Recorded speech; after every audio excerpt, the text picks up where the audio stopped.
Good day, YouTube. I have a career update with you.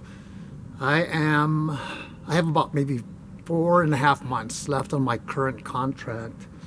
And if you've been watching my channel, you know what my plan is to go back to civil service and retire from the Air Force Reserve. But something interesting has happened where an Air Force in-service recruiter contacted me and said, I have to meet with you because I want to talk to you about Air Force Reserve, this and that. And I already know how that goes because I'm actually already in the Air Force Reserve. And I started to think about opportunities. And I wanted to say to this individual, actually, I'm going to meet with them in a few days and say, you know what? I already have an approved retired application. I'm 90% sure I want to retire. 10%, what can you do for me? In other words, when I say that, I mean, can he, in this case a guy, can he find the perfect job for me? If the answer is yes, then I would continue.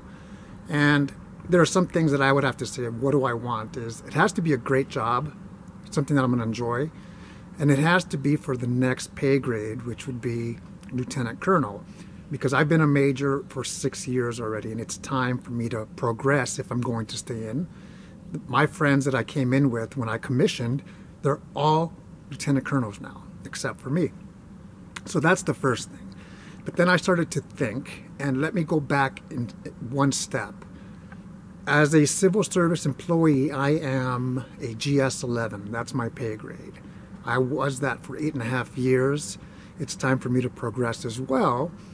And what I mean by that is I applied for a job at the Air Force Academy. It's a GS-12. And it's a position that was created in 2017. You do a lot of research and you do a lot of training with the prevention of violence, because apparently that's a problem, or it can be a problem. And it's not working with SARC, but it's something that's kind of similar, but it's not SARC, Sexual Assault Response Coordinator. I've been referred.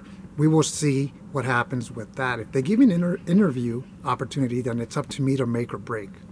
That's one thing. The second job is going back to my civilian job at Peterson Air Force Base, Airmen and Family Readiness Center, as a community readiness consultant, which I love that job. And that's, think of it as a social worker where I offer programs. I'm an advocate for a lot of airmen and their families on what to do next, whether it's deployment, separating, retiring, finance, moving to another location, things like that. Either we do that at Airmen and Family Readiness, or we refer them to another agency. And I've saved the best for last. I applied for an active duty position. It's a 3-year tour at the Air Force Academy. The job is titled Air Officer Commanding. I would be responsible, if I was selected for that, for 1,000 cadets at the Air Force Academy.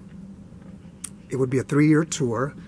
And to me, that is what I call the dream job, because I would serve as a mentor,